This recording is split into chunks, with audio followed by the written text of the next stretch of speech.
Hello, this is Aaron Saft on the MR Runningpains podcast. With 30 years of running experience and 20 years of coaching, I thought it time to share with you things I've learned and people I've met so that you can try things for yourself and see if they help your running. Thanks for joining me. Wrote this song while crewing Aaron on a 100-mile foot race through the trails in the rain and mud. How about that?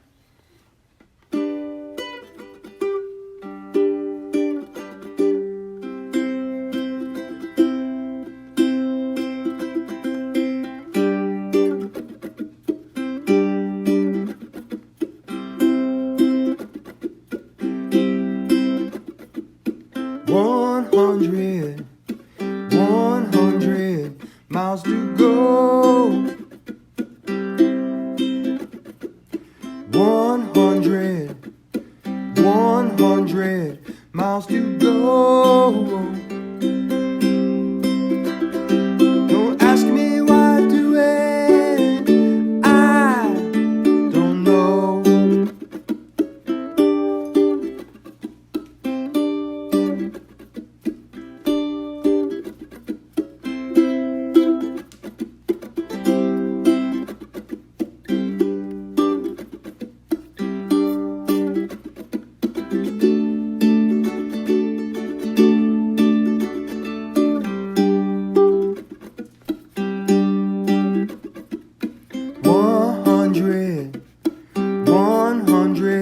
Miles by foot.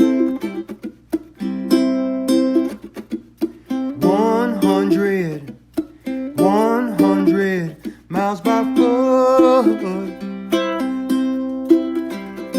Don't ask me why I do it, I can't stay put.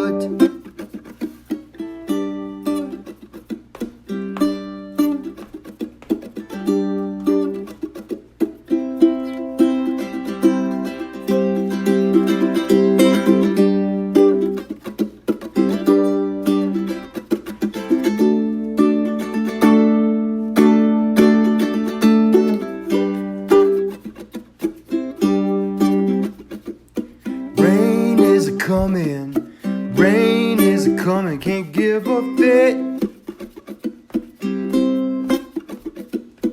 Rain is a coming, can't give a fit. Don't ask me why I do it, but I am legit. Hello to all my endurance junkies, diggers of dirt, and runners of all ages. I have a fun episode today. I get to talk about our four-legged best friends and running companions, our dogs. Many of you know, and those of you that don't, I have a 6-year-old miniature Australian Shepherd named Miles. Miles and I share many miles together. He is, such a great trail companion. Love running with my buddy. And I am hosting Mark Ledyard, Dr. Mark Ledyard. He's a veterinarian here in Western North Carolina in Asheville. And we are going to talk all about how to get your dog running, what's safe for your dog, tips for running with your dog, all that. So this is going to be a special, obviously, about dogs. Mark owns and operates the Charlotte Street Animal Hospital, and I'll have his contact in the show notes. I just have to say that if you get to know your dog and watch the signs for its fatigue and tiredness, when it's thirsty, you'll get to know it. But you have to be observant. You have to watch your dog. You can't just lose focus on your run. You have to constantly be thinking about them and train them well. Miles sticks to my heel. I know he won't go chase any animals. He doesn't chase squirrels, deer. Thank God he doesn't chase bear.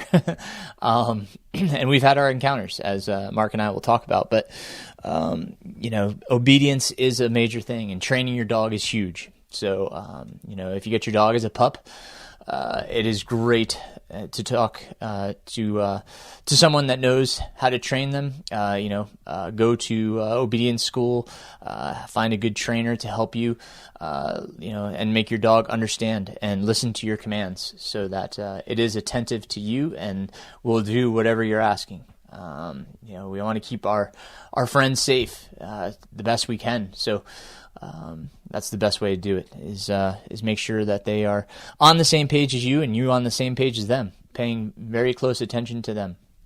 So really, I enjoyed this conversation with Mark. I hope you guys learned something from it. And I know I took a few things away, so I imagine you will. At the end of the show, I have my special announcement. So stay tuned to the end. And I can't wait to tell you the big news. So without further ado, here is Dr. Mark Ledyard.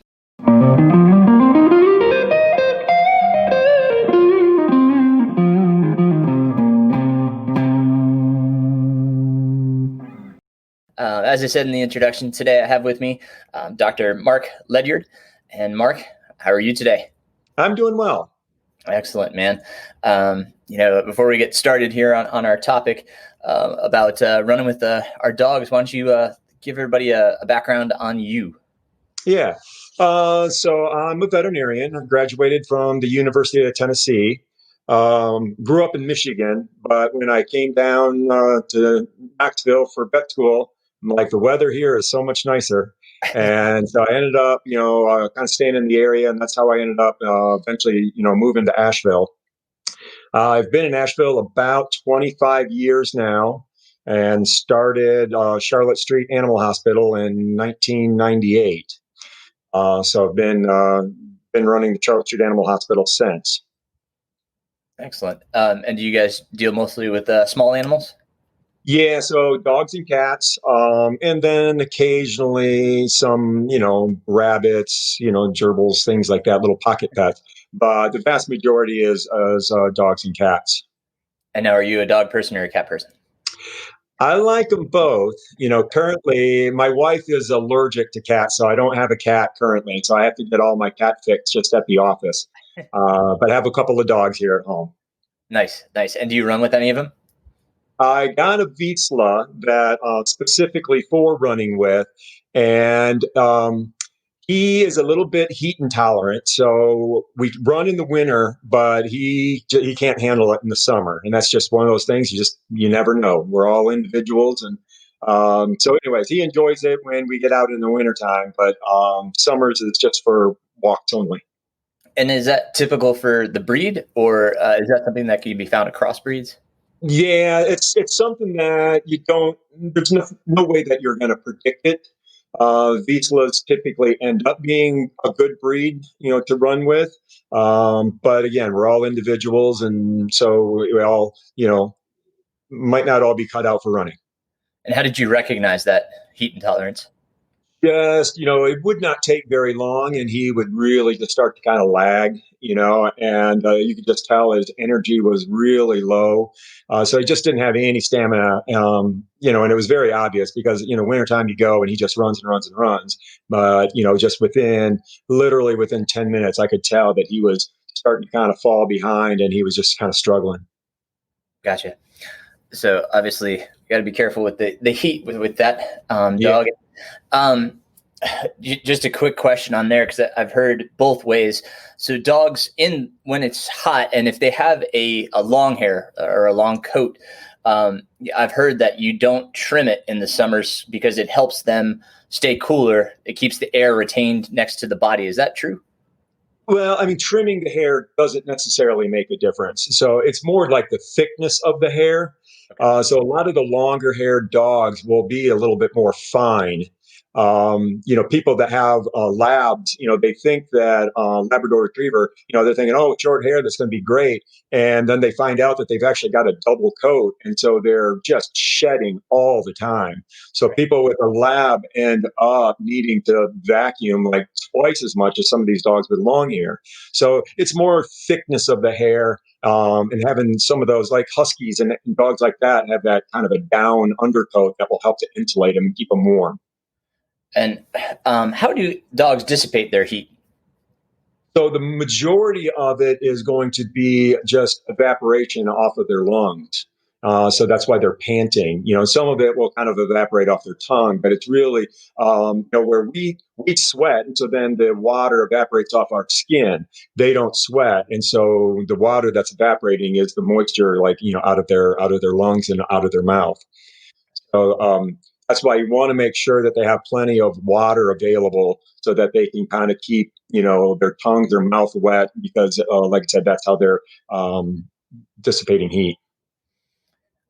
So obviously, you with running with your dog, it is a healthy activity for dogs, to an extent, right? Yep, it certainly can be. And again, just like with people, we're all individuals. Some people love running.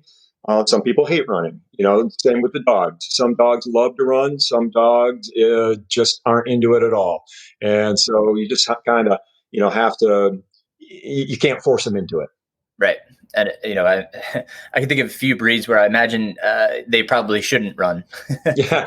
Well, certainly they have to be able to breathe well. And so when you have some of those, what we call brachiocephalic, so their noses are kind of smashed in, then they have a harder time breathing.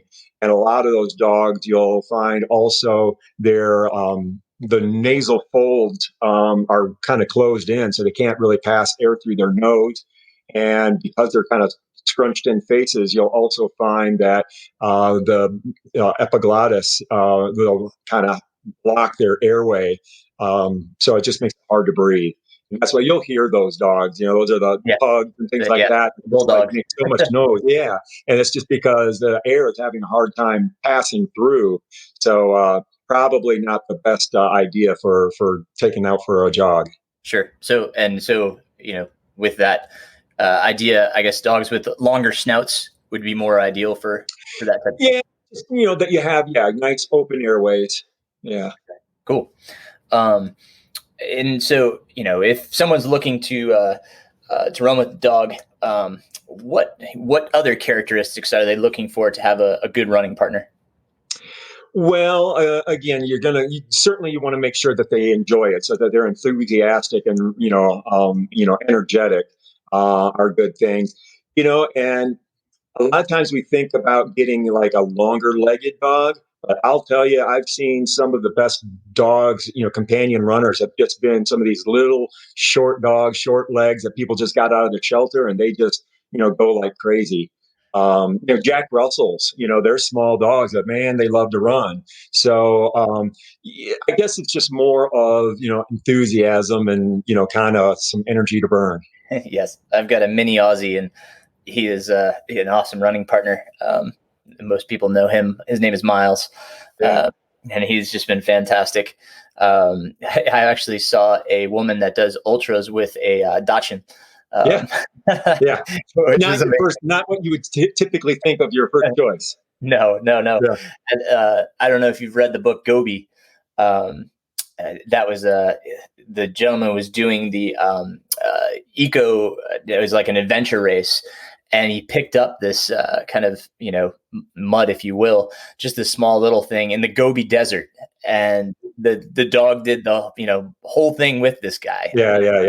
Incredible. So you can't always predict which ones are going to be the best runners.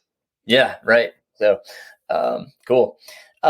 So a lot of times people will get dogs as a puppy, and then what would be the first steps in kind of leading them down that path to run with you?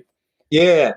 So early on, you're just letting them kind of play, because they're going to want to run, but usually it's like short burst of high activity. So you kind of let them do that, especially like out in the yard where you got some nice soft surfaces and they're kind of contained. But you can encourage them, you can run back and forth, and you just kind of start to build that up a little bit.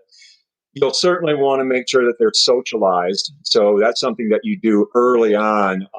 Normally, we're really starting to want to get dogs out for socialization, really by like 8 to 12 weeks of age. So get them out, get them socialized, both with people and with other dogs. So, that when you're meeting other dogs or people on the trail, that they're friendly, and they know how to interact with the other animals. So just get started early with socialization. Then just over time, you're just going to kind of slowly add, more running, as far as time and distance. And when do you think is a good time to start that? At what age? Well, you get worried about, animals with open growth plates are just going to be a little bit more likely to get injured. And so growth plates, so they finish growing usually around a year and a half of age. Now, that doesn't mean that you wait until a year and a half to get started, but just kind of keep in mind that they are prone to getting injured a little more easily, up until that point. You'll see different recommendations as far as how much exercise dogs can or puppies can take. I've seen a couple of different, sites where they'll talk about like 5 minutes per month of age. So that means if you got a 5-month-old puppy, that you could think about 25 minutes worth of exercise a couple times a day.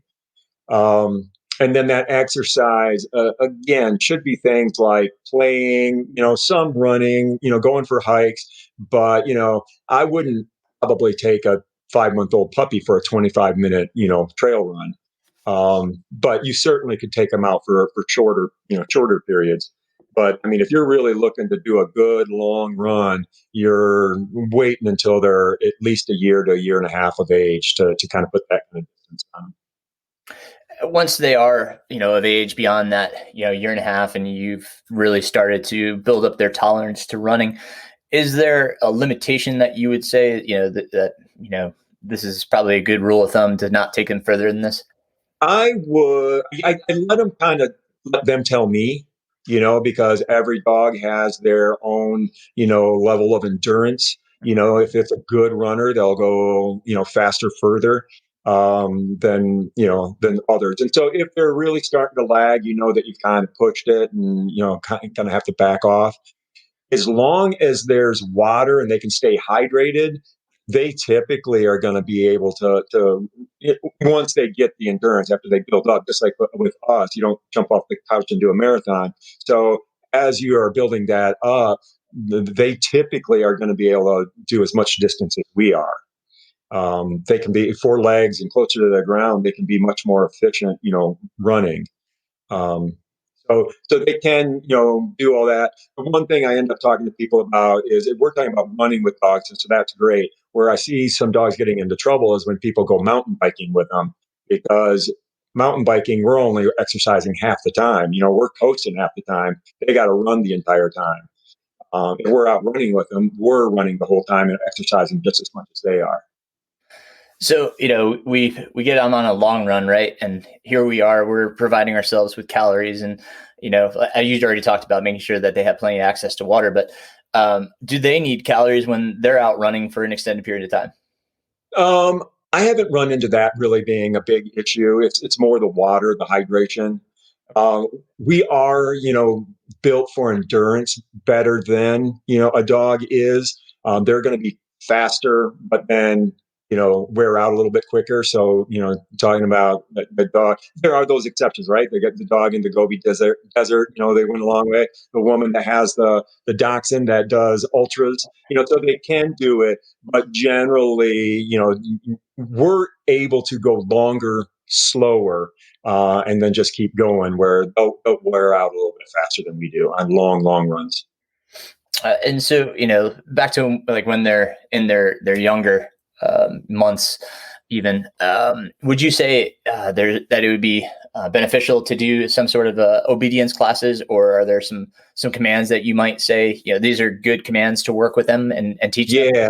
Yeah, certainly. I mean, we started out talking about socialization. That's what you do early. And after that, then definitely go into obedience classes. You certainly want to make sure that you've got a dog trained for recall, that when you call him, that he will come back to you.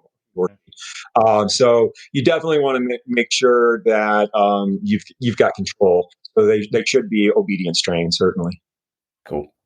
And obviously, and we'll touch on the leash laws and such later on. But training a dog on a leash is very important.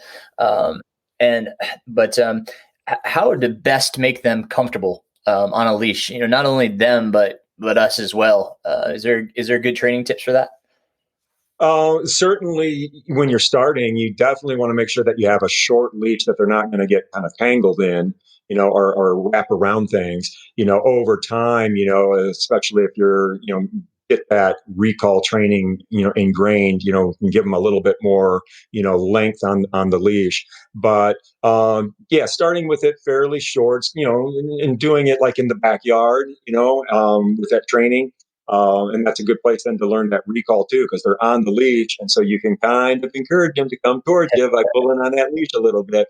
And so that way, you can train them to call when come when they're called. But yeah, so just don't give them too much room, to start out with and get tangled up in. And when I did obedience school with Miles, they wanted to have Miles learn that he should heel to one side or the other. Do you think with running, I mean, sometimes think about single track, the dog can always be on your side. Like if you're teaching him to be on your side, and he's going to try to stick there, it might not be the most efficient for him. Is there a better way to try to train him? Yeah, I mean, so it depends on what your purpose is, right? So when you went to obedience class, they're not thinking about, running with him. They're thinking about going down, walking down the sidewalk, being around people. So with us, then yeah, single track, there's probably not going to be room for him to be side by side. So, most of the dogs tend to trail behind. With my dog, when I run, I try to keep him in front of me because I can keep my eye on him then. So I know if he's going to wander off and start sniffing instead of keeping up with me and then get lost. So it depends on the personality. A lot of dogs like to trail along behind, and others they want to be out front and just, and then turn around and, make sure that you're still following them. So honestly, it's whatever your preference is and what the animal's preference is, and just to make everybody happy. Yeah, I've noticed with Miles, since he's more of a herding breed, that he's got that proximity. He gets all sorts of anxious if he's too far ahead or too far behind. He starts chirping to let me know. Yeah. Right. We got to get back together here. Yeah. So they do have that ingrained nature sometimes. And let's see. We kind of talked about starting out. How much time and how often. What are some things we should keep in mind when running with the dog? What are some things like that? We want to make sure they have water. The leash. Like, what are some other things that should go through our heads that if we're preparing to go out for a run? Yeah. Like, I need to bring this. Right. And so I try to scout out the locations that I'm going to go, because I'm not carrying a bowl and a jug of water. So, I'm trying to make sure that I've got places where there are streams, stream crossings, things like that, so that I know that he's going to come across a place that he can, tank up on water every so often. So finding the right location. Other things kind of thinking about is, surface that you're running on. So, we've been talking about trails because that's what tends to make the most sense. If you're running with your dog, on city streets, it's fine, but kind of keep in mind that, certainly can wear on their pads. Certainly it's a harder surface, so a little bit more jarring on their joints. So, trails are just a little bit more, friendly. If you're running on gravel, it depends on, that kind of surface that can be kind of rough on paws. As we build up our time on running, those pads do toughen up. So, they can take on, some harder surfaces, as they adjust to it. But trails are nice because they're a little bit more forgiving. Do you ever recommend the little footies, the booties that I have used those. Probably where I have used them the most will be in the winter, if there's snow, because they got fur, in between their pads, and you'll see a lot of times that they just get little ice balls, in their feet. So they can be, very beneficial. For that, I do know people that use them if they are running on, those rocky surfaces, so gravel, things like that, where the dog might, cut his pad on a sharp rock or something like that. I'd say in general, most dogs don't like those booties. They certainly can get used to them, but you'll see when you put them on, they'll just sit there looking at you and holding one foot up and after the other, just trying to shake it off or something like that. But most dogs, with some training, will get used to them. If the pad does get, kind of dry and crack, a little bit, I mean, not necessarily like cut or bleeding, but is there anything that, topical that we can put on there? I mean, if it's just kind of a dried, kind of an issue and you're just trying to moisturize, same kind of things that we would use, but an easy one is just like Vaseline. You can just get a little moisture in there, lubricate it, kind of soften it up a little bit. some body glide. Yeah, you're right. Yeah. But in general, mostly you're trying to actually toughen up those pads, not get them, not get them softer. Right. So, usually the issue is trying to make sure that they get calloused. Right. So we've kind of talked about just going for runs, long runs. What about workouts? What do you think on bringing them out for workouts? So that, if you're talking about like a fartlek run or something like that, Sure. Is some dogs will do great with it, but it's probably not the ideal, for most dogs. And for, I guess, a couple of reasons. One is you're out there for a specific, you're training, you're trying to think about, what you're doing, and having the dog might kind of distract you from your effort.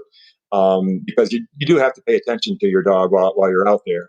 So it might be, I probably would leave the dog at home if I'm going for, anything other than, if the training run is just like long distance, fine, but if it's, I got to hit this pace at this time, then if the dog's lagging a little bit, it's going to ruin your run. You're going to be unhappy with your dog because they're messing you up. So just, if you're out running with your dog, you got to check all that kind of stuff because, they're part of it. And running is your hobby. It's not necessarily their hobby. So we want to make sure that they enjoy it.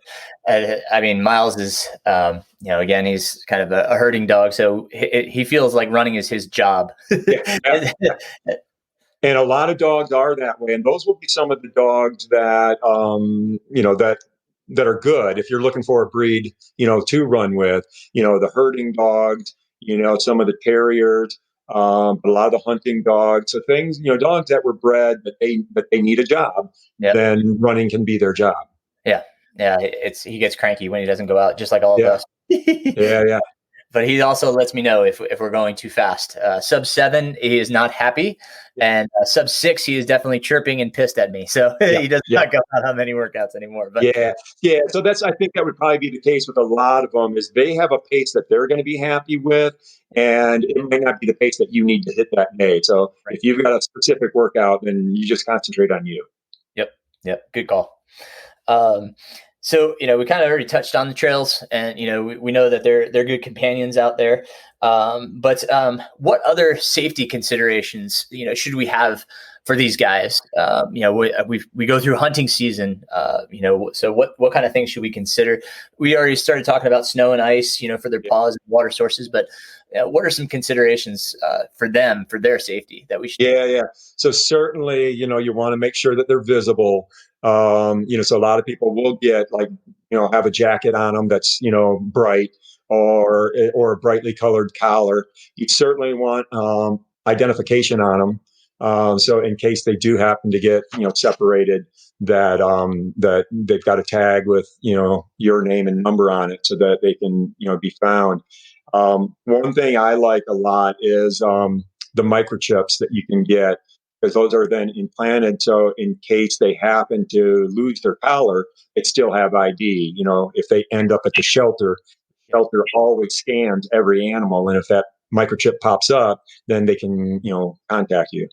So trying to make sure that they're ID'd, trying to make sure that they're visible, during hunting season, it wouldn't hurt to even have like a little bell or something, a jingle on them.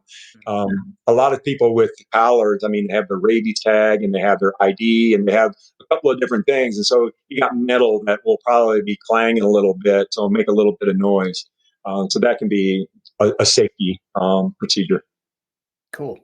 Awesome. Kind of a strange question, but how is their night vision? How do they do with, Their vision is not as good as ours. So yeah, they don't do as well, in the dark.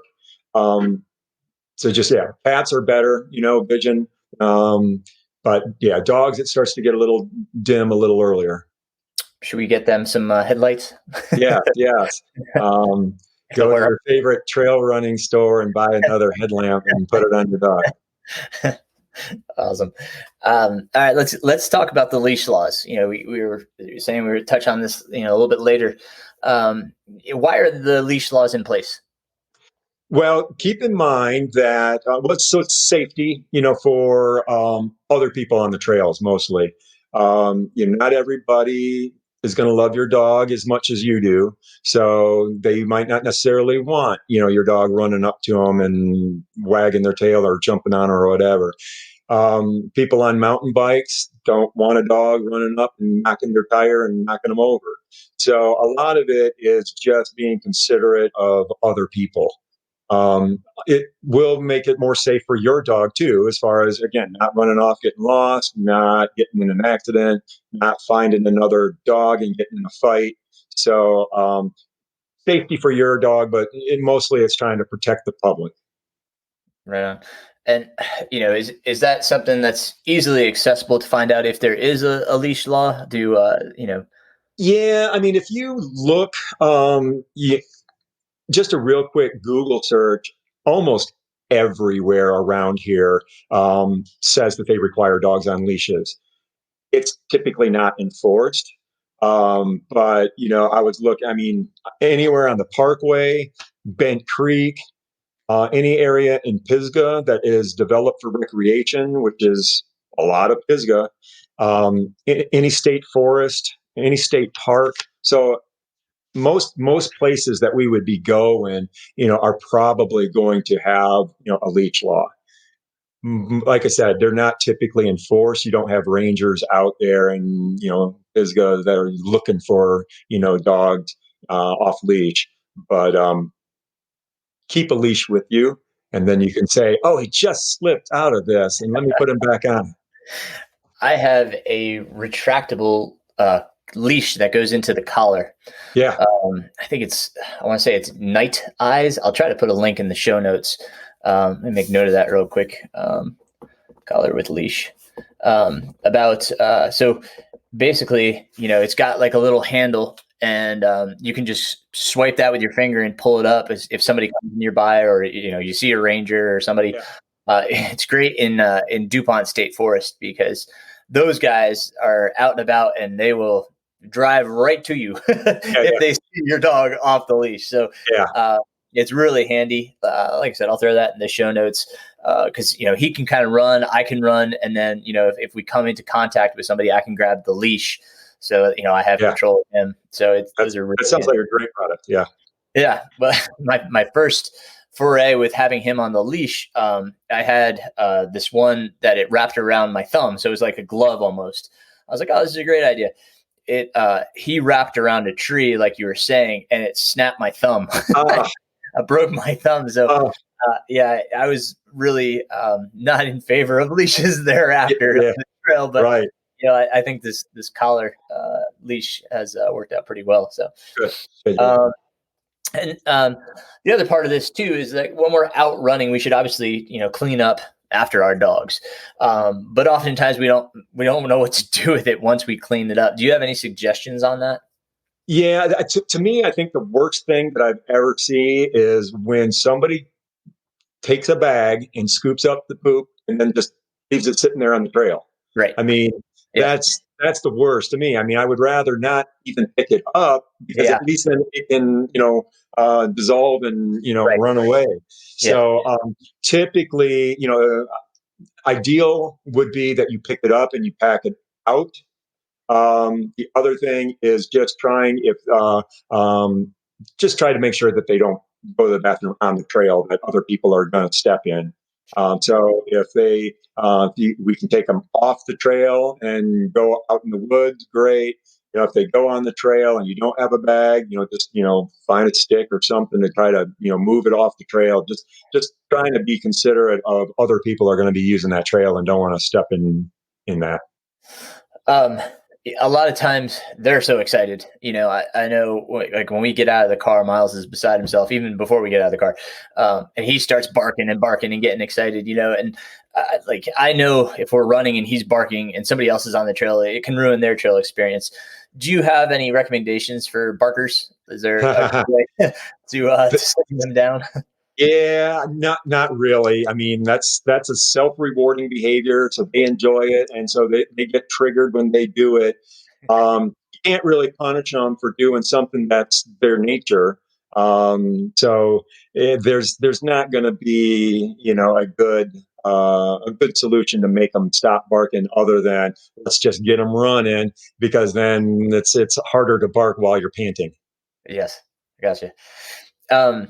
Are there things that we can do to keep like our dogs running long and healthy? Are there certain things that we should be looking for, whether that be something within their diet or, I always see in the stores the treats with the hip and joint special, like, glucose Right. jointing. Yeah.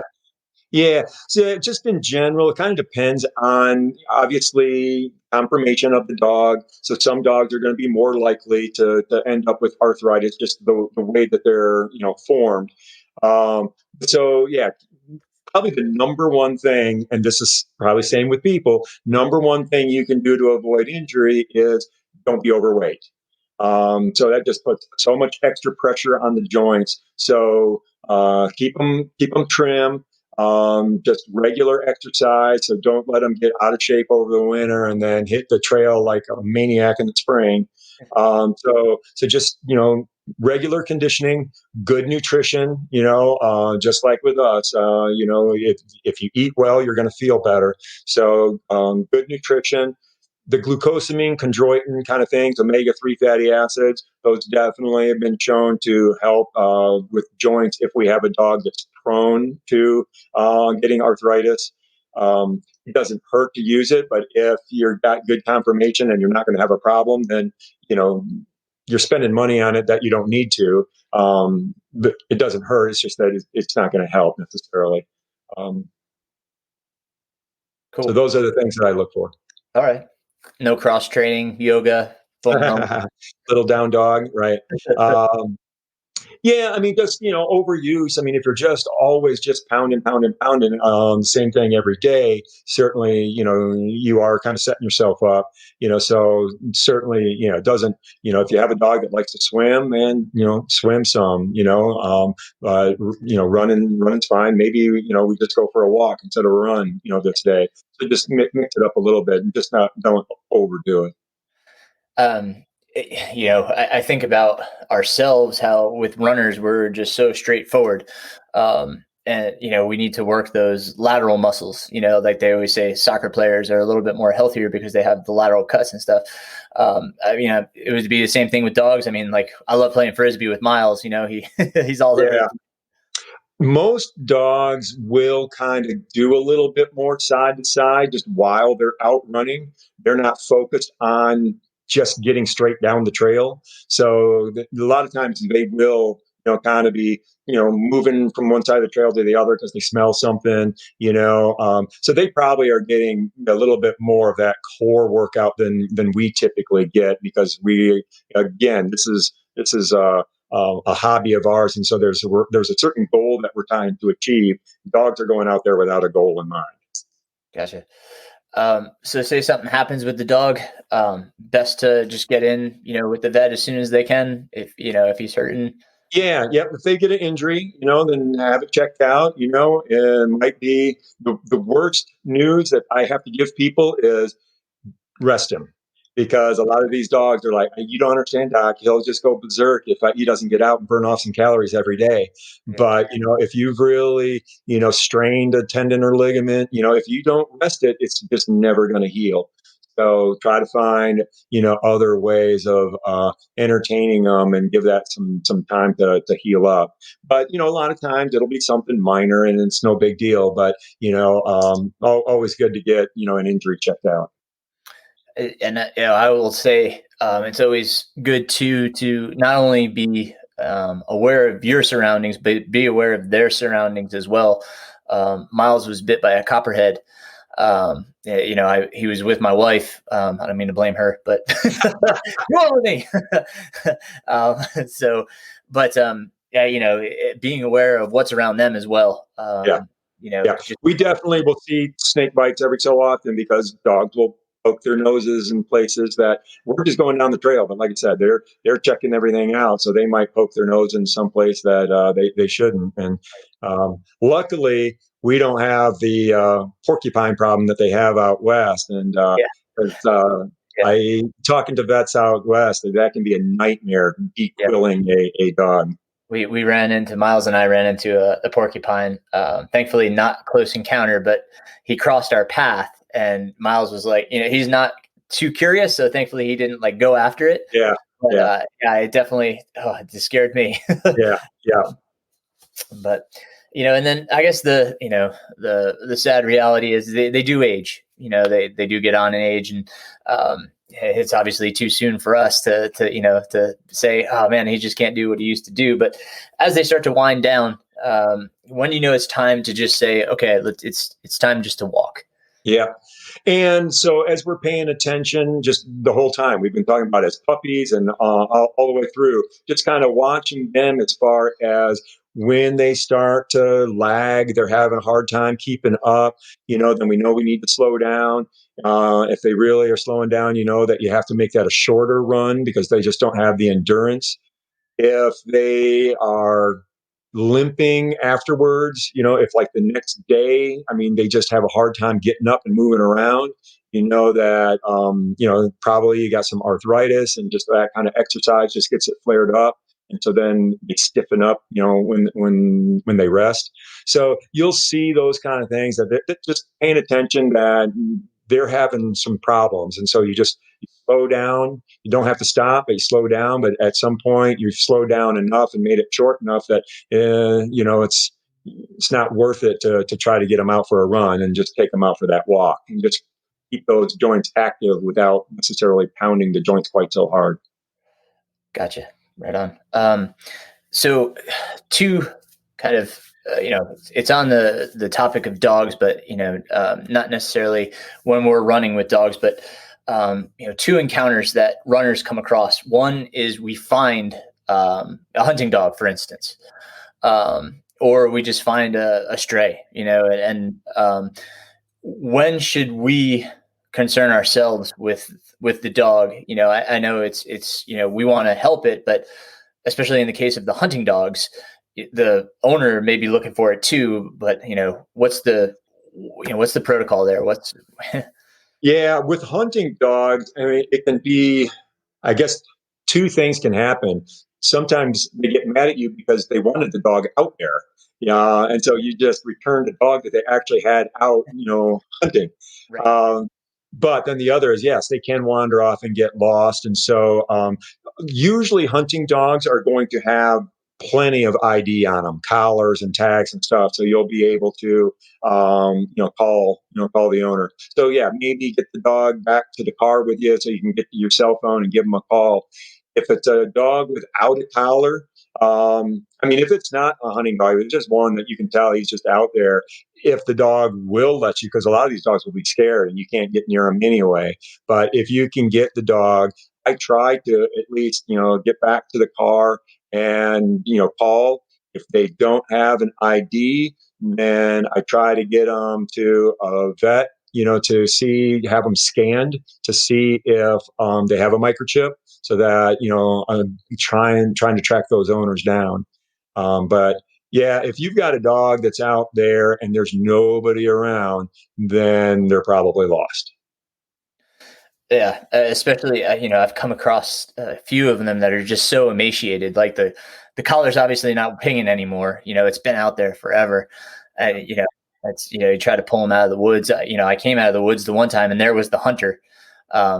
Just sitting there trying to get his cell reception, so he could Yeah. figure out what was going on. I said, "Hey, I found your dog." Yeah. Yeah. But and then on the other side of things, we may come across dogs that are aggressive. They can be aggressive to our dog, or they can be aggressive to us. How do we handle those situations?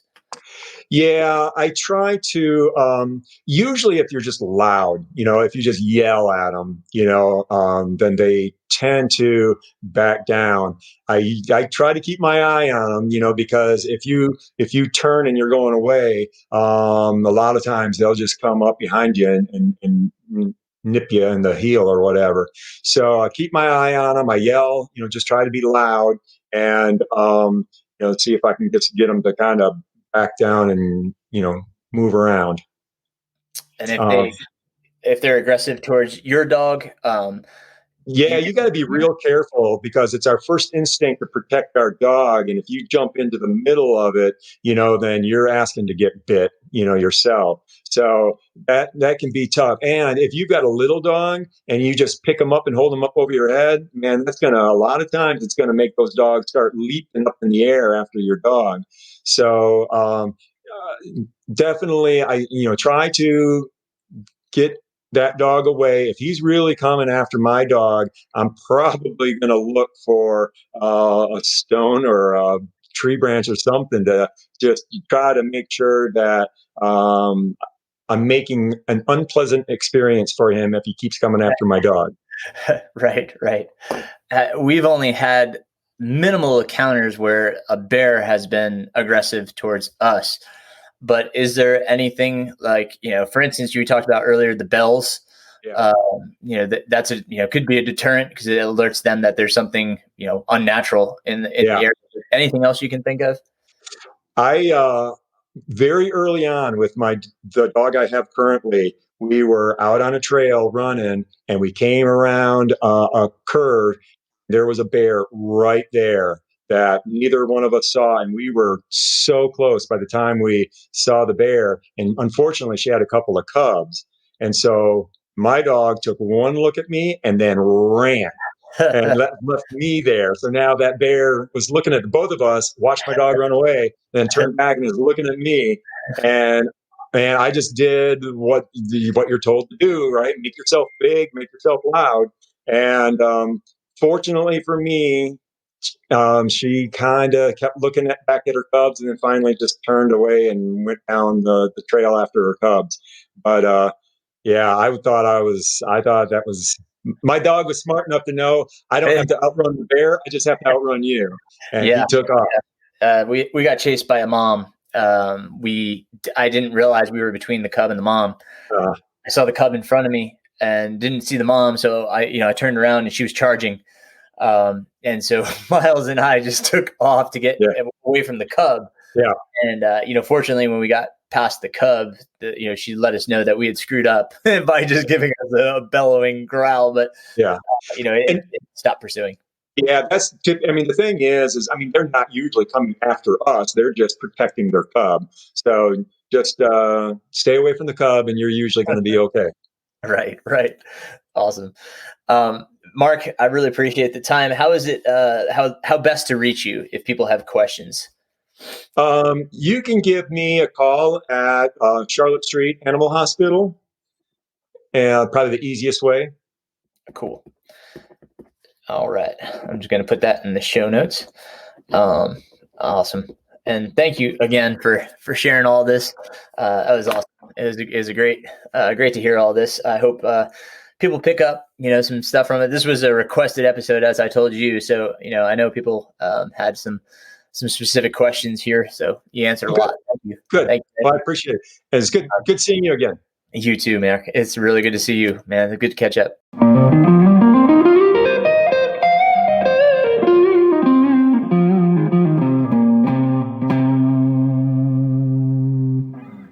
Well, thank you Mark, for your time and sharing your expertise. Like I said, I really enjoyed that conversation and understanding more about how we should treat our companions, especially when we go out running. So thank you, sir.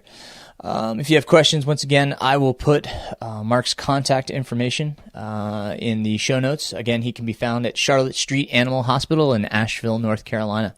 So thanks again, Mark. On to my big news. Wow, this came about kind of quickly, and I had a conversation with the Run 828 Foundation that I was formerly the president and founder. So they have asked me to come back as race director for the Hellbender 100 miler.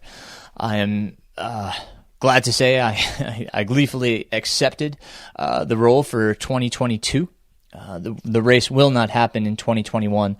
The reason being is that the Blue Ridge Parkway is not permitting races for more than 50 people for the foreseeable future, and that's following our North Carolina state guidelines.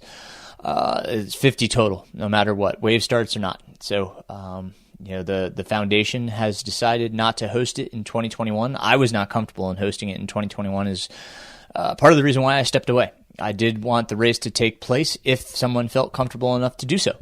I was not comfortable last year or this year putting it on, just due to numerous reasons. But yeah, so I'm coming back for 2022, which I am enthralled about.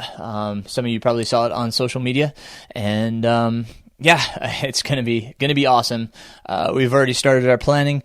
We are requesting a early May date for next year.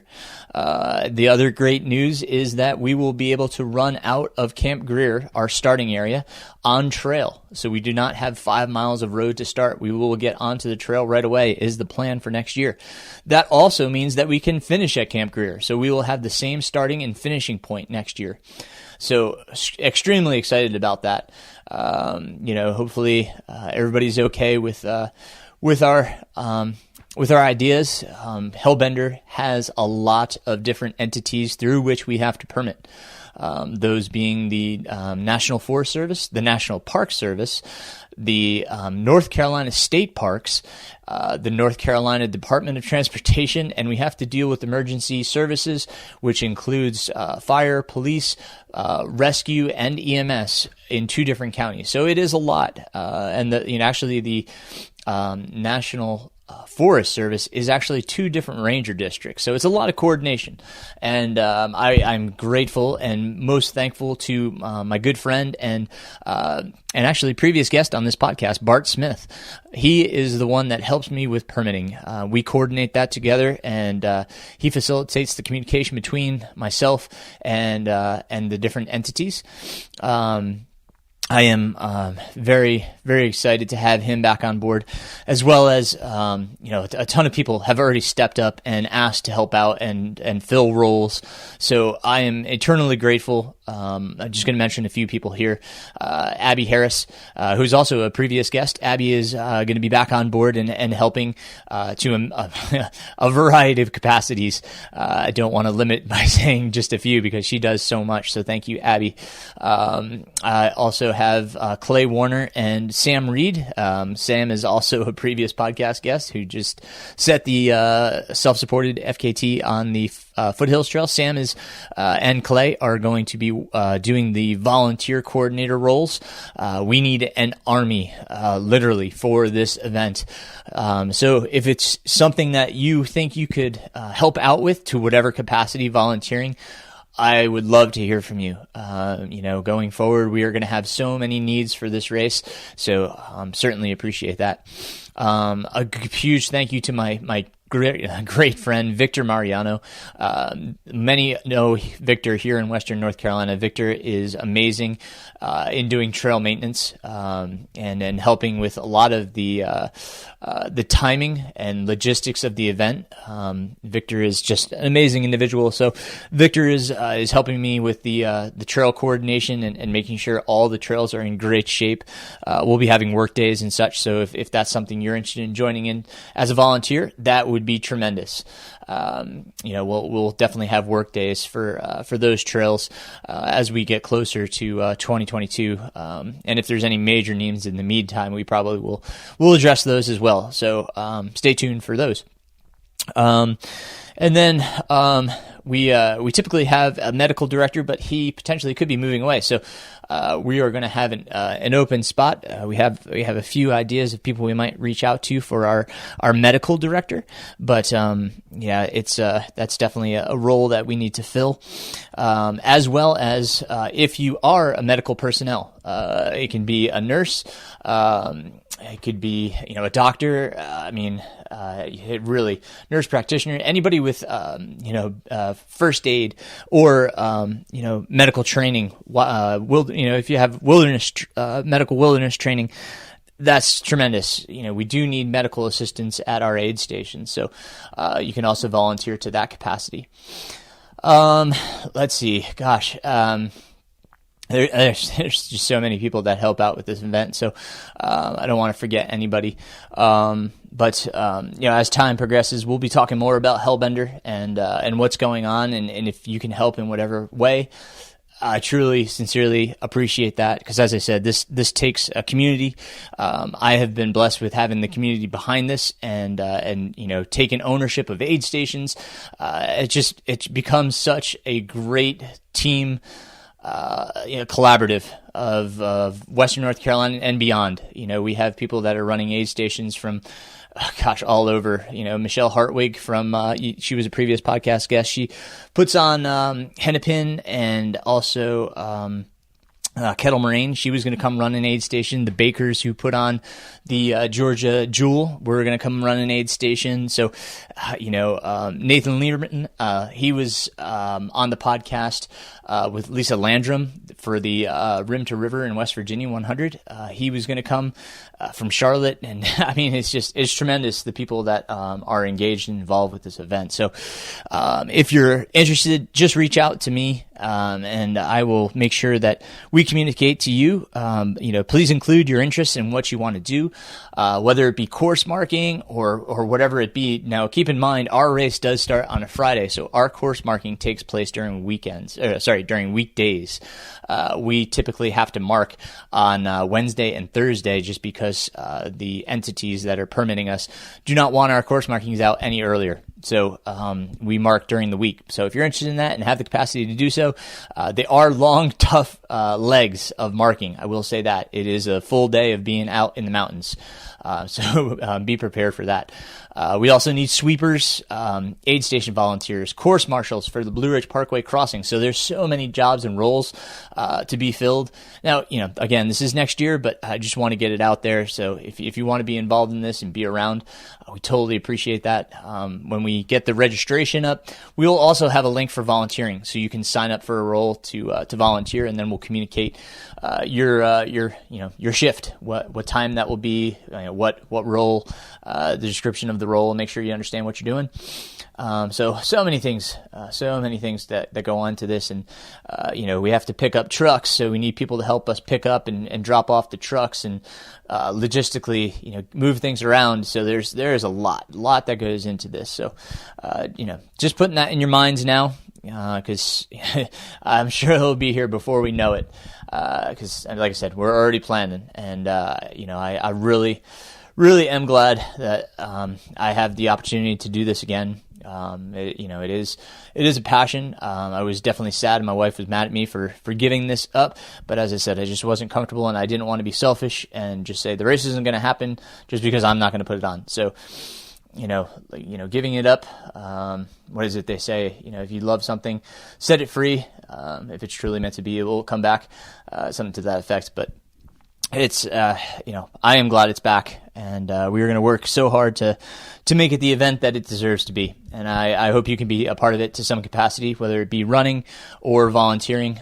And if you want to go beyond and help out on our race committee, I sincerely appreciate that as well. Again, just reach out to me. My email is runningpains@gmail.com. runningpains@gmail.com. You can also reach me through my website, mrrunningpains.com. And you can reach me through Facebook. I have the MR Running Pains Coaching Facebook page. If you're friends with me on Facebook through Aaron Saft, that's totally fine too. I do respond to the instant messenger on there. I'm also MR Runningpains on Instagram. And I do respond to the messenger on that as well, as they are connected to Facebook now. So multiple ways to get in touch with me. And all of that's in the show notes. So if you missed that, I'll have it in the show notes of how to connect with me.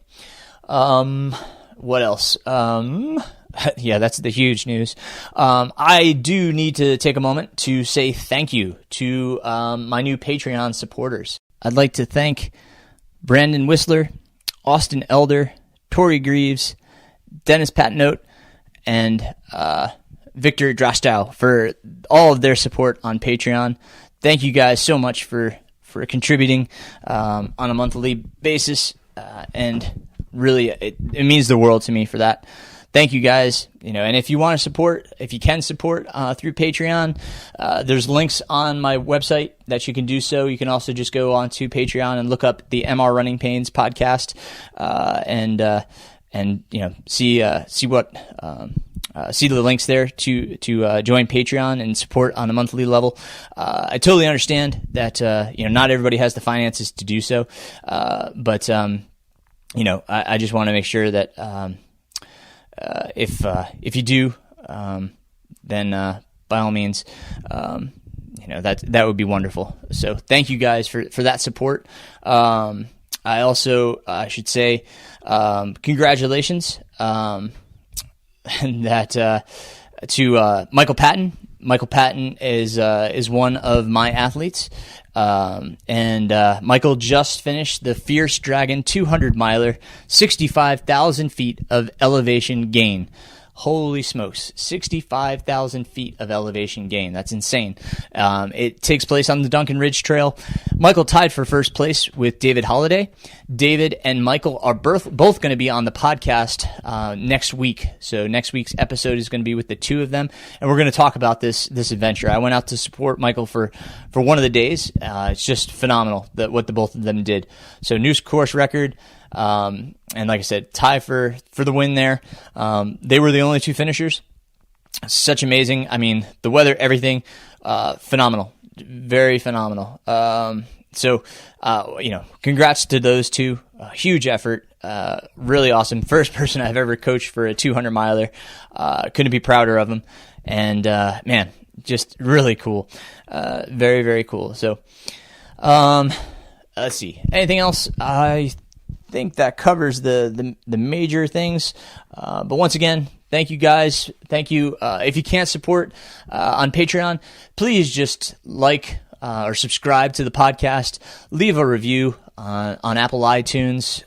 That really does help others hear the podcast, see the podcast. Share it if you feel like it could do somebody beneficial. That's all great ways to help support this podcast. You don't need to always, monetarily donate to a podcast. Those are huge ways to help, and I certainly appreciate that. So, thank you guys for everything. Thank you for listening. Thank you for your ears. Thank you to Mark Ledyard,